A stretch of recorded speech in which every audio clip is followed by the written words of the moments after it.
Bonjour, Mishko Pognon, Quain Adishnakas Mungdo Dam. Hi, everybody. My name is Sandi Boucher. I'm Red Thunderbolt Woman of the Loon Clan, a proud member of Seine River First Nation in Northern Ontario, and I'm here today with yet another episode of Surviving Isolation. This is being recorded on September 4th, and it is episode 25. Now, I don't know about you. Every time I hear the number 25, I think Christmas. It's not that far into the year yet. I'm not ready for Christmas yet. So, I did have a theme for today's session, and I'm looking forward to this because this revelation, this realization just jives with me. It works for me. And what we're going to be talking about today is what turns you up. Now, I did not say turns you on. That's a totally different topic, not appropriate for this show. But what turns you up? And this program is about surviving isolation and this social distancing and everything the pandemic brought with it. And I think this could help so many people. And it really explained things for me, which is why I'm excited to share it with you. But first and foremost, as always, I would like to take a moment to welcome you to my little world, welcome you to this episode, and thank you so much for joining me.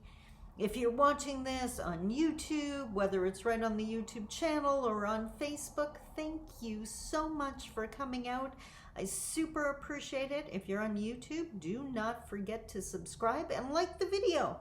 You can share it too. That wouldn't hurt my feelings either. And if you're watching this on Shaw Spotlight, thank you so much for welcoming me back into your home. I love being back with Shaw. Got an amazing group of people in that office, and I love being able to work with them again. So, before we do anything else, this is the serious part of the show. Mental health check-in. How are you doing? I'm seeing posts on Facebook. The kids are going back to school. I have friends that are sending their kids back to school. I have friends that are sending their kids to multiple schools because of the ages. I have friends that have decided to homeschool. I don't know what the students are facing. Send me an email. Send me an email. I haven't asked you to send me an email in a long time. Send me an email and let me know what's your situation. Is video online learning part of the curriculum this year? Are they going back full time? What? I don't know. I am so out of the loop. Once upon a time, I would have known all this. Nowadays, I don't even know where the breaks are. So I am very interested in hearing, though, whether you're in the city of Thunder Bay or the district or wherever you may be watching this, let me know. I would be very, very interested in hearing. Whether you have kids or not, how are you doing? I am praying that you're getting better at the self-care, you're realizing what you need and taking care of it, you're feeding your needs in a healthy way. Hope you're getting in some exercise. That always helps with mental health. I hope you're being kind to yourself. If you're one of those people that are trying to work from home with spouse and kids, I hope you realize that if you're not getting as much done, that is not a reflection of your abilities. That's a reflection of the new reality. And we have to be kind to ourselves. So let me know how you're doing. I already shared my email address. Feel free to use it. I would love to hear from you. We've done the welcome. We've done the mental health check-in. It's time for statistics. It was March 11th when the World Health Organization first declared the pandemic. Are you ready for this? 176 days ago. Unreal. Are we going to hit that 200 mark? I think we're going to hit that 200 mark. For me, my life changed on March 14th. March 13th remains the date of the last live event I did, the last time I was in a room laughing with participants, hugging the stuff in out of them, and I miss my seminars so much, but I want everyone to be safe. So here I am reaching out to the masses on YouTube, and I'm okay with that. I'm adjusting to that. My world changed 173 days ago, and I'm going to let you know when I get to do my first live event. And I don't know if I pity those participants or they're going to be lucky, because I'm going to be so happy to see them. It's going to be insane, but I am looking forward to that. And by the way, I just wanted to throw something out there, because as a published author, I have people reach out to me on a regular basis. I want to write a book. How do I go about doing that?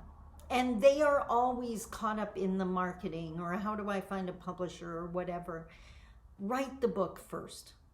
Write the book first. If you have that manuscript, then we're going to talk. But that is the big hurdle you got to get past. And people get all caught up in that. That's a lot of work, like 300 pages. How do I write that? I started counting the days. I do a blog every single morning. If you follow my career at all, you know that. And you can find past posts on my website or on my Facebook page. I'm pretty easy to find. But when the pandemic hit, I started, because it changed my outlook for quite a while. I was quite overwhelmed and a little bit freaked out, and I wanted to identify that so years later people wouldn't read the blog post and go, what the heck happened to Sandi? The pandemic happened to Sandi. That's what happened. So I started counting, and that's why I know today is day 173 for me, because if you look at my blog posts, it starts with the words day 173. Tomorrow is day 174.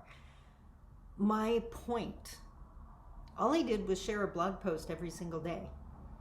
I now have, at minimum, 173 pages that could easily become a book called Surviving Isolation. That's how you write a book, my friend. Coming from someone who's written 3 of them. Write every single day.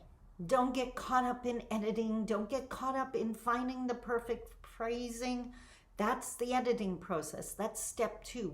Write. We get caught up in this perfectionism. That's not even part of the game yet. Get it out there first. Organize it. For me, I kind of started with the table of contents so I could figure out where things fit, just the titles, and then you write and fill in the slots, and you got a book. 173 pages, 173 days. Start today. Start your countdown. You can do it.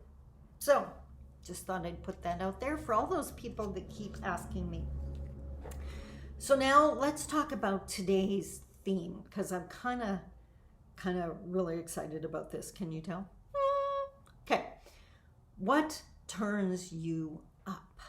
So what I am talking about, think of a radio or stereo or whatever, your car radio, whatever it is, your iPhone for that matter, and the music on your phone. You know how you turn up the volume so you get more into the song? It's your favorite, so you turn it up.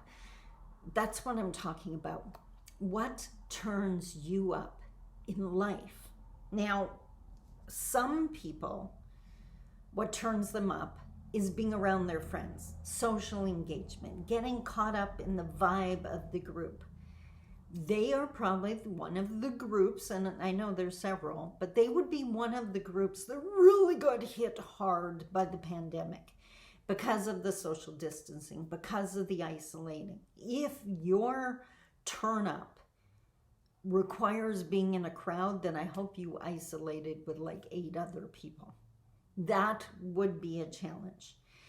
I hope you get into Zoom meetings and group chats, anything to interact with other people so that you can keep turning your volume up. And what I mean by that is turning up your enthusiasm. your happiness. I don't think we choose what turns us up. It's just acknowledging who we are and accepting it. At 56 years old, I'm way better at accepting who I am and what makes me happy than I've ever been before. And that's how I can be so happy. So I started thinking about what kind of things turn people up. Well, I know some people. I don't understand these people. I'm just going to put that out there. But they exist and they're awesome people. Not me. I'm not this type. But some people get really turned up by a challenge or a puzzle. If it's something, they're the ones that grab the manual. They want to figure out how to put this together, or they enjoy a puzzle. To me, a puzzle is taking a perfectly decent picture, cutting it up, and throwing it in a box. I don't get it. I so don't get it. My mom loved doing puzzles. I don't do puzzles. Now, those people, I hope that you're doing okay with this pandemic, because you can go online. I had a puzzle app on my phone because I was trying to get into it for a while. I was on like probably the level of the puzzles my 5-year-old granddaughter would do. I didn't get it. Don't get it. Don't want to do the more difficult ones. Just not me. Not my happy. Doesn't turn me up. But if it turns you up, I hope you're taking the time to do that. Whatever it is, I hope you're taking the time to do that. So I started thinking about this, and I realized why I'm doing so well now that I've calmed down and got past the initial freak out. It's because what turns me up is everything to do with your brain. Learning new things, talking to people that are amazingly intelligent, listening to other people, even if I'm not interacting with them. TED Talks, I think it's TED.com. Go check those people out. I could listen to those videos forever. I was watching, I believe he would be called a YouTube influencer. The guy actually does like video game videos, which totally not my jam. But he did a different type of video this week that I think it's received like 3 million views. And just listening to him talk, he is obviously such an intelligent man, very knowledgeable in his field. And I was just like, oh, I'm so happy. Because I was so absorbed. I wasn't like jumping up and down, do a cartwheel, but I was totally focused. You know how our kids get with a video game, just like zoned? That's what I was. And that's when I realized, I can still be online learning things. I completed an entire training course during this isolation. I can be feeding my brain. I learned a whole bunch of new skills. I have my brand new Mac that I'm recording this video on, and all of the learning curve that came with it. And even though the learning itself can be frustrating at times, the thrill of learning a new skill, like I've posted on it at Facebook a couple of times, and for the Mac users out there, Command-Shift-4 rocked my world. I mean, it changed everything for me. iMovie might be the greatest thing ever created. Becoming a Mac fan, can you tell? What turns you up? That's what works for me, but what's important is what works for you. If you enjoy getting lost in a good book, then make sure to do that. If you enjoy the feeling of physical activity, some people have to move, whether they're mowing the lawn or going for a walk or building something, whatever it is, do that. You deserve to be living life at high volume, full volume, rocking out to the beat and the drum that is yours and yours alone. But you got to figure out what turns you up. And I'm not talking about the fake happy.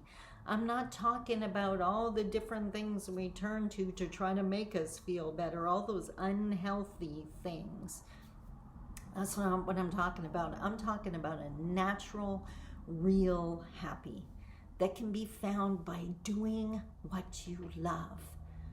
I know I get people all the time telling me I shouldn't work so much. If you knew a guy who loved playing guitar and he played it every chance he could because it just fed his soul, would you tell him not to? I hope not.